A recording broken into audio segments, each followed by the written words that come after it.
Hello, everyone, and welcome to Conversations in Horror, the podcast. I am your host, Kevin L. Powers. I'm also the festival director and program director for Something Wicked Film Festival and Events, and welcome to our podcast. We are delving into some more Stephen King adaptations of films, which I love to do, and a lot of my co-hosts love to do as well. This is a film that was actually recommended to us to review, and we are going to delve right into it because it's one of our favorites. It is the original Pet Semetary from what is this, 1989? Wow, it makes me feel old.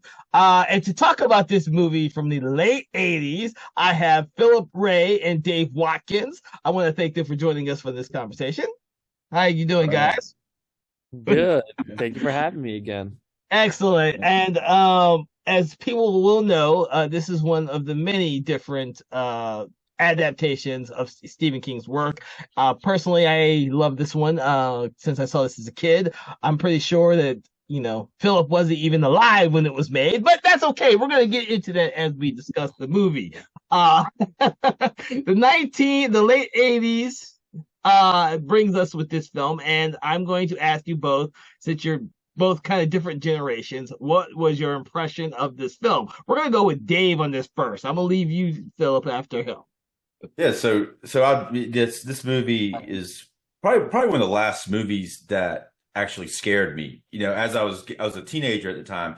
It's the last movie I can remember being scared of. But before that, like a lot of movies were scaring me. But this one, it was weird too because I saw the first probably half of it. Like first, I was over I think my aunt's house, and I saw the first half on TV. But something happened where I wasn't able to watch the whole thing.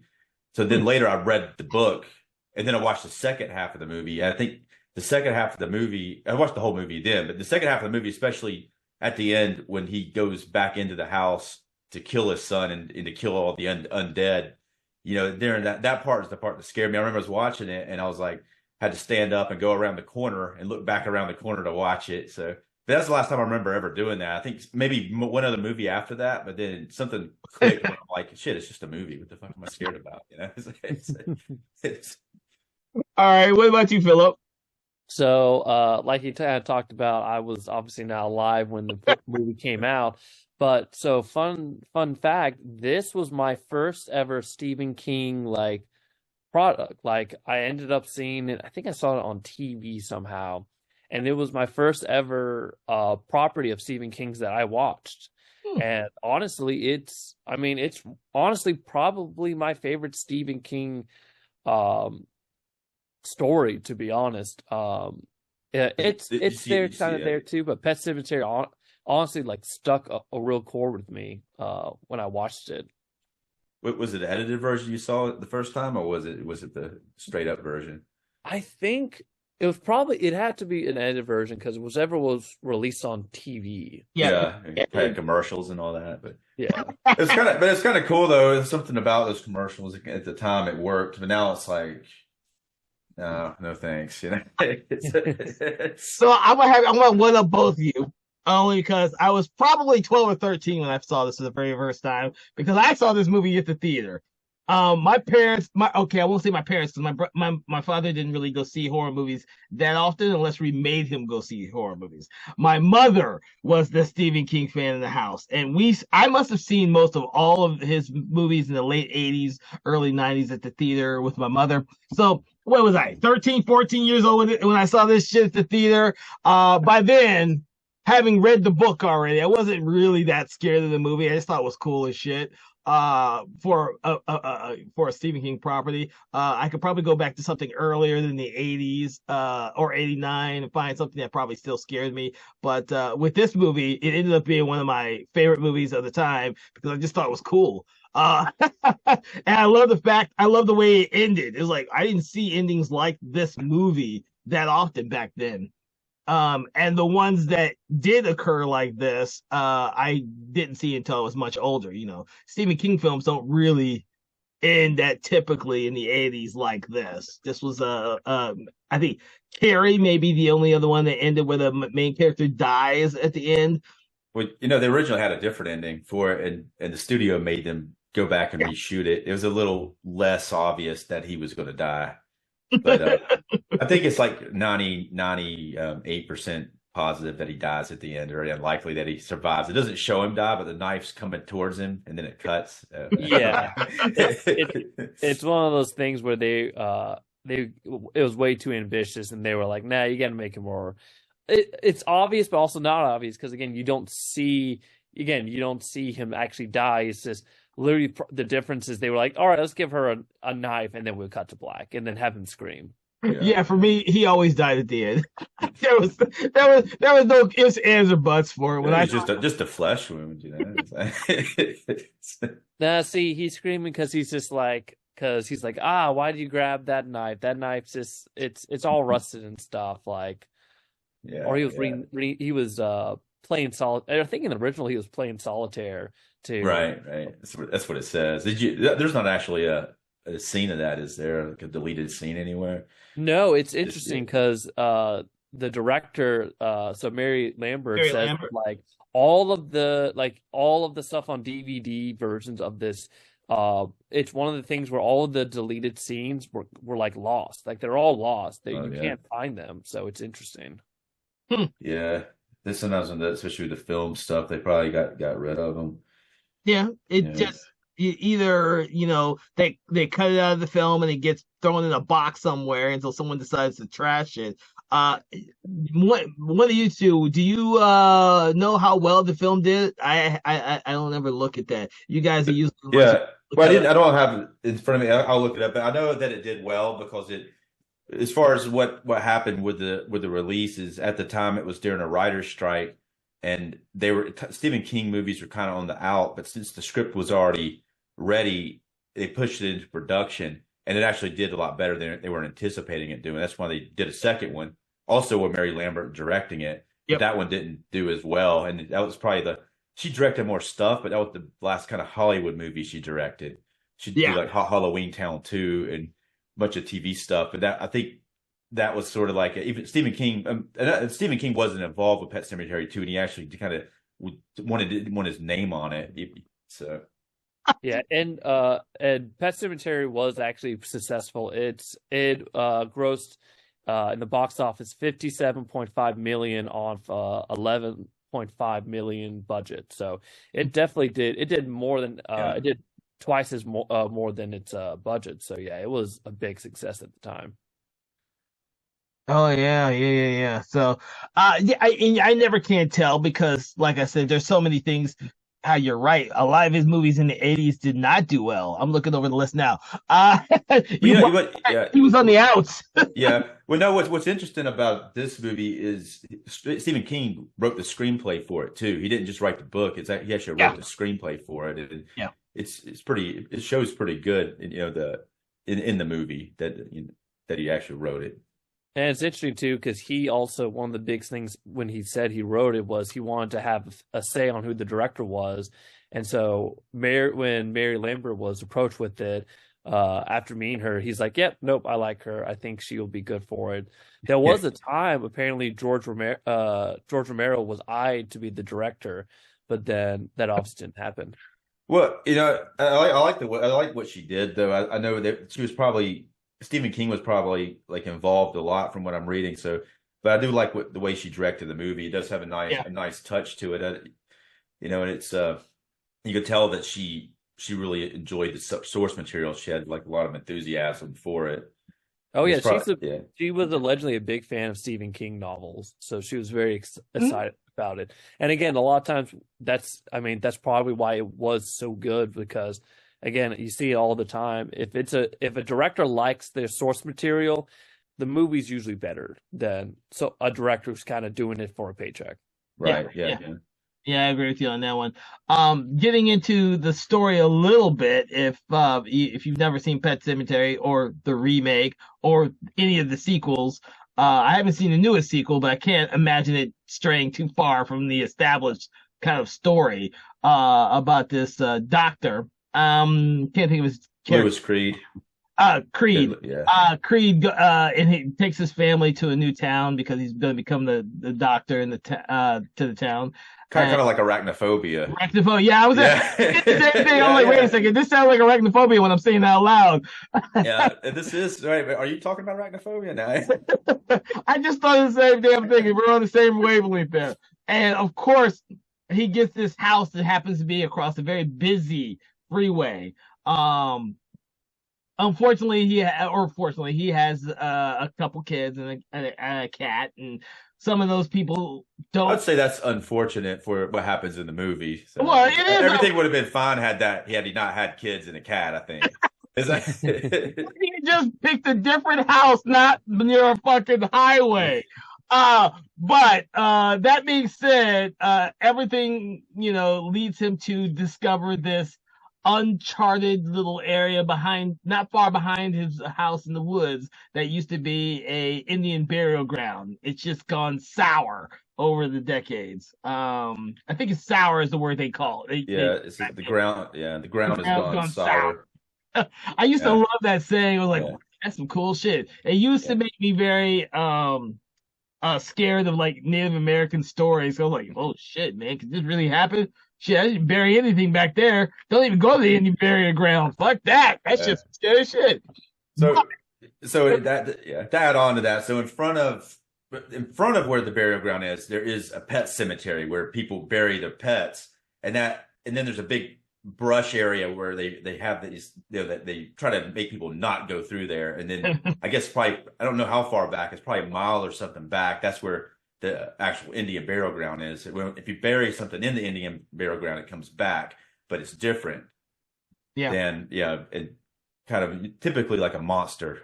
It seems to be not like, and typically the cat's mean as shit, but the cat's not, it doesn't kill people. But when a person comes back, they tend to be like a ghoul. And Yeah. I don't think in any of the movies I've ever seen a person come back and not just like be a murderous monster. I think that's kind of just what happens. Well, that's because the ground's gone sour. Yeah. But the thing I loved about this movie is the fact that for me it always felt a little like an American Werewolf in London, in that Creed is kind of haunted by a patient of his who was killed in an accident, who's warning him to not go back there and not bury anything back there, but he doesn't heed those warnings at all. And I kind of liked the way they did the makeup on that guy, because I'm a huge zombie fan. Oh yeah. Even though he's not a fucking great. zombie, he's a ghost. Yeah. But His head's cool. his head's like half because he had a car accident and it's all those, even like some pumping blood coming out. The character's name's Pascal. Pascal. Yeah. It's a great character, and it's interesting. Other than it seems to be a ghost character, and the director Mary Lambert describes him as a good angel or something to that nature. But in her director's commentary of the movie, but she says that the Judd character, he presents himself initially as a friend, but he's the one that he listens to, where he doesn't listen to the good angel who looks like a friggin' zombie. Oh shit! That's a good point. You know what? You're absolutely right. He listens to Judd, gets him in this trouble, but he never listens to Pascal.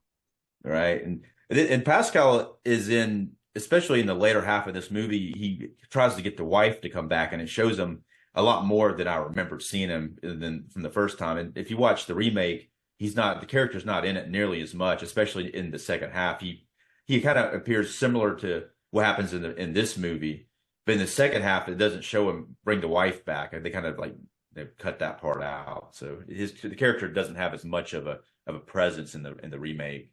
Mm.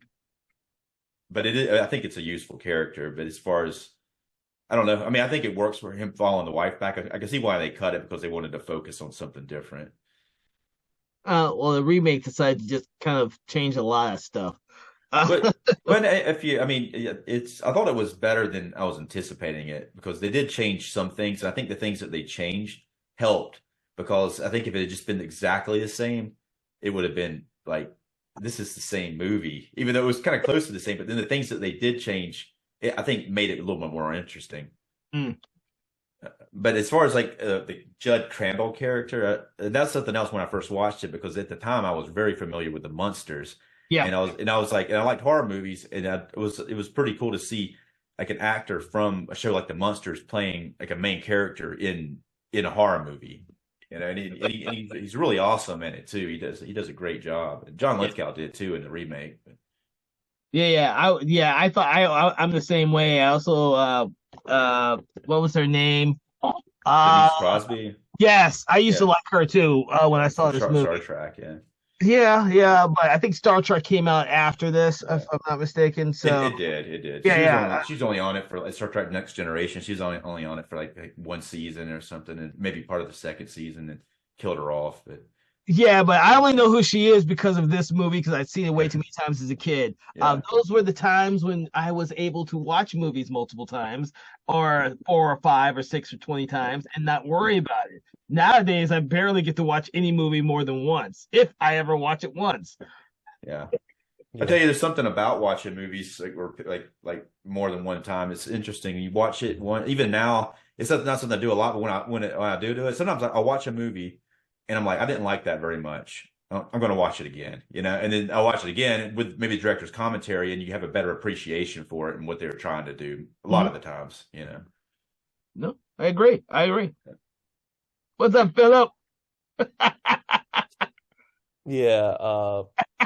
Kind of speaking of it, oh gosh, what appealed to me watching this movie like when I was younger too is that one thing that I appreciated about it and stuff. Again, it was a lot more brutal, and I mean it was the 1980s; they could get away with that. When But like, you saying it like the miniseries, you're talking about it like the Pet Cemetery movie. oh, Pet Sematary. Okay, Yeah, yeah, it was. yeah. Yeah, there's two Stephen Kings. What I Yeah. appreciate about Pet Sematary is just how brutal it was. And like that was the thing with 1980s is you could get away with some of this stuff, but like that's one thing I really appreciate about the original versus like the remake. I think Kevin, me and you saw the remake together, I want to say. Think so.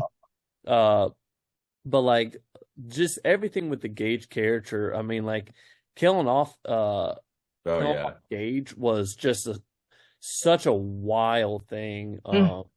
I think, yeah. I mean, it was pretty brutal. I think, and even though the girl gets killed in the remake, I have a son now, so it was like it was easier for me to watch the girl get killed, you know, than the kid, the little kid. He's only like 2 years old. The Yeah, actor's like 2 years old. You know Yeah. that? yeah, the And fact it's that like, they killed off a 2-year-old yeah, is crazy, and that becomes the big monster versus like yeah in the remake they switch it off and do the girl, and the girl is probably I think she's in her tens, but like and it kind of loosens its.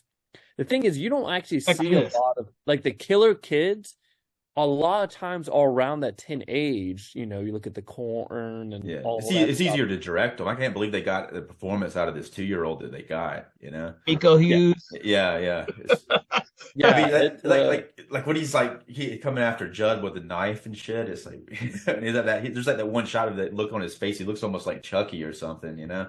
it really is, and it's crazy. Michael Hughes is the name of the actor who plays Cage, and yeah, no, he did a great job, and that's what I know. Miranda Lambert said that Mary Lambert said that she was so impressed with Maiko on that. And yeah, I mean, he really does make the movie, and it's just crazy. Again, you won't see you couldn't they like that's why like with the remake they had to change it because I don't think you would ever see now like a 2-year-old get killed like that in such a gruesome way. I think too. No, on top of that, it's to be able to get an actor who can actually pull the scenes off.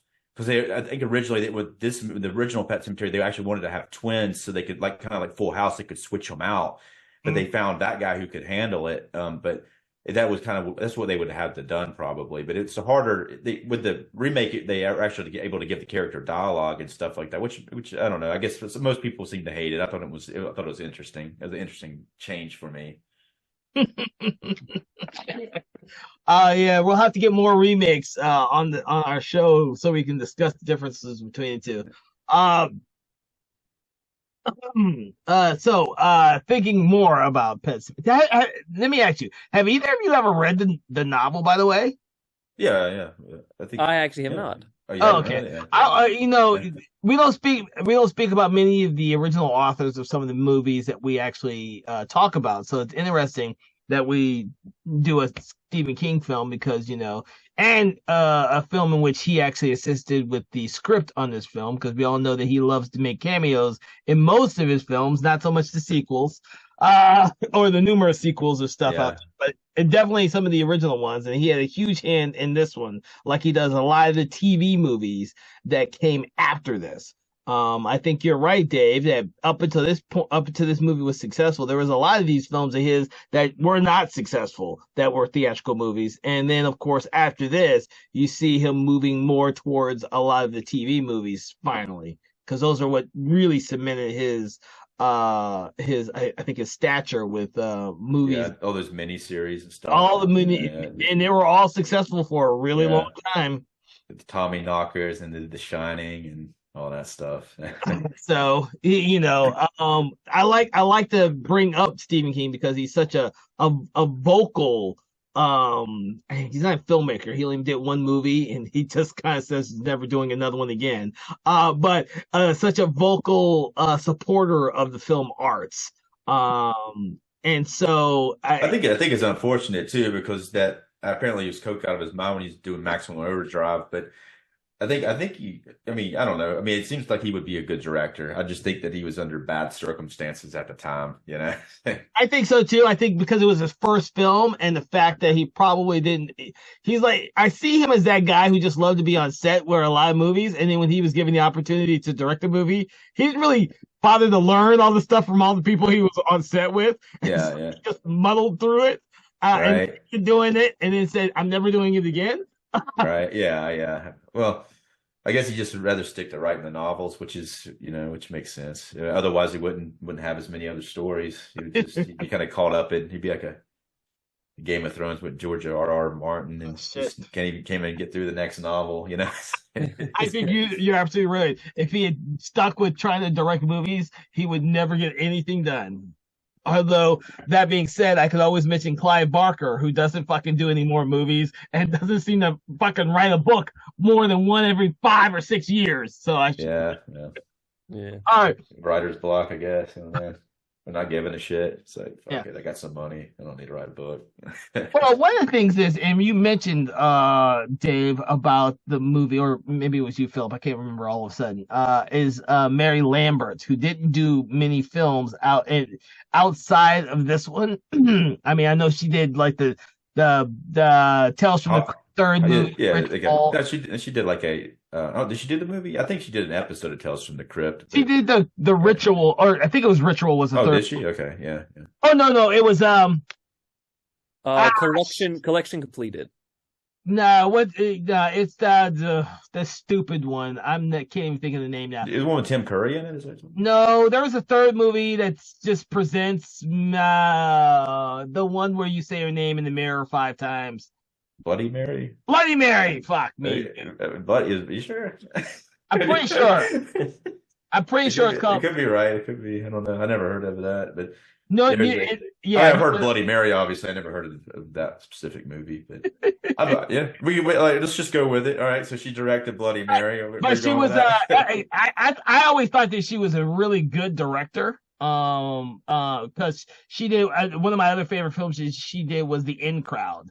That's the one I really liked after Pet Semetary, which no one saw, I don't believe, and now I probably need to put that on my list of films that we need to talk about because I don't know if either one of you saw that, but is that a horror movie?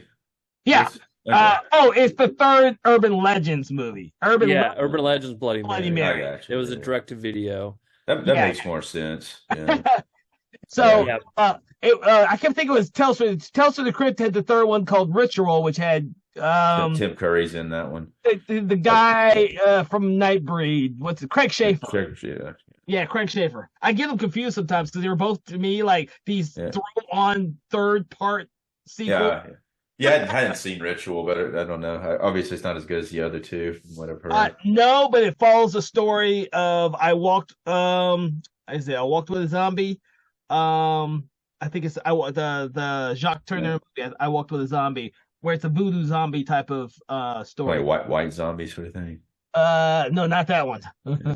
But yes, I liked her directing style in Pet Sematary. I think she lost it in the sequel because I didn't find the sequel nearly as entertaining. The only reason why I like that, I can watch that movie is like I kind of said, oh, Edward Furlong, he was cool in Terminator 2, and he's still doing the same type of character in this movie. Yeah, And yeah. I don't know. I mean, Nick Clancy Brown is pretty awesome in that. I think that but the movie kind of goes off the rails, and but it's the only one that's funny though. It kind of doesn't take itself serious like all the other ones, but it kind of at the same time almost makes a mockery out of the idea of Pet Oh, you know Sematary. what? I didn't think about that. See, I haven't seen Pet Cemetery 2 in probably at least a decade. But I Uh, tell you, yeah, I don't. It also has Anthony Edwards in it as well, which from ER. I will say, she did apparently originally for Pet Sematary 2, Mary actually wanted Ellie to be the central character of it, but Paramount wasn't comfortable about making a teenage girl the lead, so they completely rewrote the story. So or a Yeah. teenage boy. yeah, so in fairness to Mary, in that situation, Pet Sematary 2 probably would have been better if they went with her idea versus what we ended up getting. Yeah, you're Yeah. right. Yeah, you're right. I still I still like Pet Cemetery too, but I do think they kind of there's something interesting that they did in that one that they did in all the rest of the movies past that they don't do in the first movie. When Clancy Brown's character dies in that one, and they put him in the Pet Cemetery, which was a real dumb idea to do, but then he comes back and then he kills somebody else. He brings that person, puts them in the Pet Cemetery, and then brings them back. And in every one of the other movies, including the remake, they do that, which makes it a lot more threatening. If you one of the zombies, like wherever they are, ghouls or wherever they are, can kill somebody and go bury them and then have an army all of a sudden, you know? You bring up a point. I never realized that. Probably because I haven't seen the second one in over a decade, and I haven't seen the remake more than the one time I've seen it. That's an actually interesting concept. I will now have to rewatch those to see it from a different eye. But I think in the remake when they do it, like the whole family they kill each other and then they keep bringing the other family members back and it ends. Yeah, And I thought the ending of that one was as brutal as the original. It was different, but the little kids in the car and then they're all surrounding them like all zombie like. I mean that's pretty freaking scary, like yeah, I remember that. And when I first saw the remake, I said, "This is stupid." But Yeah, I, it's supposed I but because I have my brain thinking it needs to be like the original. I yeah. think I think now that I'm older now, because I can't remember when that fucking movie It came out. was like 2 years ago, so 2019. Oh, really? Yeah, it I came out think it was 2019. 2018 or something. Oh shit! I'm about to say I'm older by 2 years. Yeah, Oh, yeah, yeah, shit, yeah. I've learned more. Now that it's been 3 years, I think maybe when you saw it, and maybe I'm thinking wrong. I just saw it for the first time recently, and I was thinking it was going to be a piece of garbage from everything I heard about it. But I think maybe I went in thinking it was going to be terrible, and I was like, wait a minute, this is a lot better than I thought it was going to be. I don't know. That's I the way to wanted watch it to it. be like the original. I really did. And when I saw the ending to the remake, I was like, "What the hell?" It's like, "What the hell did what is what?" Yeah, because the girl survives. She's the only surviving character of the family in the original one. So you're thinking maybe they're going to have the kid survive, which is pretty brutal. Again, killing the kid, but not showing it this time. Yeah. Yeah. Interesting. See, now I have a new reason why to rewatch those movies because I had no plan of rewatching them. I'll say that now. It's Yeah. it's interesting too because in the remake they mentioned about like the reason all of this is going on with the land is because of the Wendigo, which they hinted, which also that's from the book, but they never talk about that in the original. And originally there was like two kind of hints they put into the original about the Wendigo, but they actually mostly cut that from the original. Right. Yeah. Yeah. There's two hints in the movie. Something that's interesting about, and I think this is a big question that's always, I think everybody's always thinking this is like, why does Judd tell him to bury the cat in the pet cemetery when that kind of sets everything into motion? And then even I think in the original movie, well, I know in the original movie, but there's a scene where Fred Gwynne's like he's talking about it and he says, I don't know why I did it, but I guess he and it kind of explains his actions. But I think that it was almost like a compelled thing, and he's very convincing in that movie when he Mhm. in the first one. In the other movies, they go even a little further with it because they knew that people were thinking why. And so they add these crazy whispers that are coming from the pet cemetery. Yeah. And anybody who lives around it is being affected by it. I guess in a way that in the first movie that's is in place, but it's not really needed because you accept it anyway. Mm. I Yeah. mean, what do you think about as far as No, why he does it? You know? you know what? You bring up something that's very interesting for the remake. I absolutely think that is because I never could understand after rewatching the original so many times. I never could figure out why he would do it anyways. I always thought it was weird.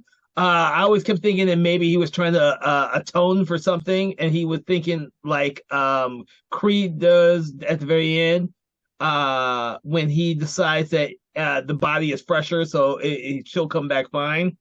I'm thinking that he's thinking that he waited too long. Judd thinks he waited too long, and that's why the dog ended up the way it did. And he's thinking that Yeah, will be better the next time. Even though he does say that the ground's gone sour. yeah, You should yeah. know, Judd, if the ground's gone sour, don't fucking bury shit there. It ain't coming back the way you want it to. Yeah, he's also very old, and I guess he kind of connects with the family. Yeah. The way he's introduced in the original is very interesting because the kid Gage is walking towards the road. He's about to get hit by the truck right off the bat, and then suddenly he shows up and picks him up and saves him, Yeah. which is it's a very like heroic entrance for the character. Yes. Yeah, but it's a lot different in the second one where they're in the pet cemetery and John Lithgow shows up and he's almost kind of creepy, you know, but he doesn't appear as a hero at first. But Oh yeah, shit, you're right. You're but right. in both the movies he befriends the young girl and he kind of gets an attachment to her and becomes friends with a father who and when the cat dies because the father promises the daughter that the cat's not going to die because the mom pushes him to say that because she doesn't want. Well, now that's something that too that Mary Lambert said about the movie. It said it's not necessarily about death; it's about telling somebody about death, and they have to explain death to the kids and what it means. But the mom doesn't want them to know about it; she wants them not to think about death. But in the movie, and you know, like he tries to tell them about it in the pet cemetery to begin with, but and then so then when the cat dies, and because the mom doesn't want her to know about death, and then the dad promises that the cat's not going to die when it dies. That's what pushes him to bring the cat to the pet cemetery. Yeah. Yep. Yeah. I will agree on that one too. Dave, you make some interesting points about the movie. Oh man. So, any more thoughts on Pet Cemetery? Other than, we've talked about Mary Lambert, we've talked about the movie and the remakes. You know, surprisingly, we talked about the remakes a little bit. Actually, before I say anything more, I do want to ask you both if you've seen the sequel. What did you think on the sequel? Because I know I've said my little piece about it, but I would like to know what you guys thought about it. In addition to you liking Clancy Brown, Dave. Oh, you're talking about the pet. Oh, you're talking about the sequel. Okay, Yeah. yeah. Okay, go ahead, Philip. I'm pretty sure I've actually not seen Pet Cemetery 2, just because I've heard it's not that good, so I never really seeked it out. Well, if you do watch it, which I suggest doing, I would watch it with not taking it too serious. I think if you watch it as a fun movie, and it is the only one of these movies that is fun. All of them are very dark, dealing with very disturbing subject matters. Even though the sequel does do that, it is the only one of them. Well, I guess the prequel kind of has a happy ending, but it does have an ending where both of the main characters are still alive, the kid and his dad. So it does have a happy ending, unlike the other ones. The prequel kind of has a happy ending, even though a lot of characters died, but it does end with the Judd character still alive because he's the main character and he can't die because he's in original movie, which takes place after. But it does that's some pretty interesting stuff actually happens in that prequel. I would recommend that one too because that was one I watched before I watched the remake and I was like, wow, this is a lot better than I thought it was going to be too. But, Hmm. and it's yeah. No, go ahead. Go ahead. Yeah, no, I mean, I would, yeah. There's in the original Pet Sematary, Judd tells a story to Lewis Creed. He trying to talk him out of burying his son after his son gets hit by the truck, and he tells a story about how I think it's Timmy something. That character was a human who was buried in the Pet Cemetery, and he came back different, and he was just causing a lot of problems, and then he ended up burning down the house and killing him. But in the prequel actually deals with that story in a different type of way. And Judd doesn't tell the story in the remake, but because I guess they were holding it back so they could use it in the prequel, and they tell the story differently than it is in the story from the book and from the original Pet Cemetery. So, my thoughts, in addition to, I think, Dave, you brought up something I've never ever thought about any of these films, which is you're right. The Pet Sematary 2 with Edward Furlong and Clancy Brown, and Anthony Edwards is actually a much more entertaining film in which it is not nearly as depressing because it is funny. It is funny. You're seeing the entire story from the perspective of these two teenage kids. Who just, and of course Clancy Brown stills the scenes he's in because he gets so maniacally crazy once he's back from the dead. You know what? That took me out of the film before now. Right. I kept thinking of, oh my God, it just changed everything so much. But to be honest with you, I think it falls in line with a lot of the films that Edward Furlong was doing at the time. Brain Scan, he did this. He was doing a lot of horror movies and kind of branching out, but they were all kind of like this horror / comedy little bits in it, and I think it worked well. I will definitely have to rewatch that one just to see it from a different perspective. Well, I think had they done it right, instead of being like the way that they did it, I think they would have had a bigger audience. But I do appreciate what they do. I mean, I think it's something you can watch and be entertained by it. But I think if they'd done it with the same kind of tone as the first movie, it probably would have done a lot better in the theater. So I had to look it up real quick. So I'm wondering if Mary Lambert was thinking, if the first Evil Dead was dead serious and the second one had comedy in it, if she was thinking that maybe we should change it up a bit for the sequel. I know it's actually written by a different writer. I don't know if she had a lot of input on the scripts. Oh, I didn't know. Yeah, but another thing it reminds me of, especially when Clancy Brown's character comes to life, even though it's not as much, it kind of reminds me of the Dead Alive sequence after they bring the priest back and they're all sitting around. They actually have a table scene. It's not as gruesome as that, but it is very similar. And they all have to sit around the table and watch him eat mashed potatoes and shit and be disgusting with it. Yeah, since we've done a show on Dead Alive, I've recently rewatched that and remembered a lot of that I had almost forgotten. Yeah.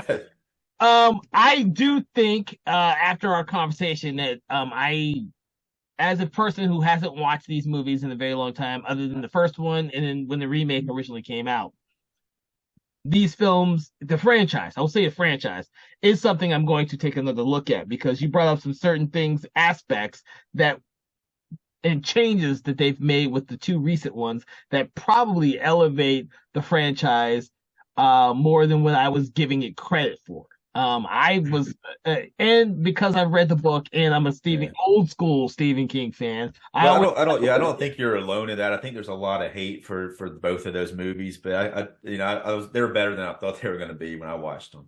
Yeah, I think I should.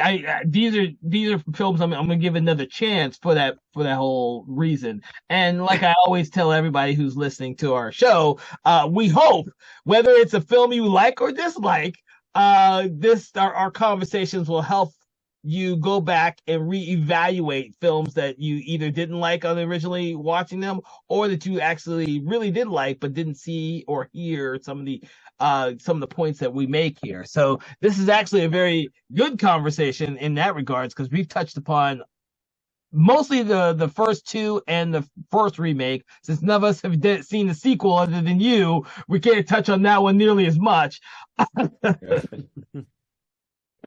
But I will definitely have to check them all out. Any final words about Pet Sematary or any of the other films in the franchise that you would like to say? Because after I watch or rewatch these movies, we might have to do another episode on one of the remakes or sequels. Yeah, I just would like to say that sometimes dead is better. I agree. You know what? I used to say that line all the time because I fucking loved this movie when I was a kid. I would tell people this shit, and the only person who knew what the fuck I was talking about was my mom because she had seen the fucking movie. Just keep saying that. Yeah. It's that doesn't apply to every conversation. Calm down a little bit. Sometimes dead. And Yeah. all right. I want to thank you two for joining us on this conversation of horror in which we delved into Stephen King's Pet Semetary, the first one from 1989. We hope that you've enjoyed this diversion in conversation. Don't forget to check out some of our previous episodes that we've done, and make sure to check out our companion podcasts, Conversations in 4Color, which is exclusively on the Patreon page. Make sure that you subscribe, like, and do all the things that social media makes you do. And we hope to see you on another episode. Everyone out there, from all of us here at Conversations in Horror, have a good day. Conversations in Horror is a Broken Lighthouse Pictures production, produced by Kevin L. Powers, executive produced by Kelly A. Inoka, and originally filmed via Zoom technology. Conversations in Horror is hosted by Kevin L. Powers and co-hosted by various horror film lovers and filmmakers. To learn more about Mr. Powers, please make sure to check out his Patreon page and other social media platforms. Conversations in Horror is copyright 2024 Broken Lighthouse Pictures production.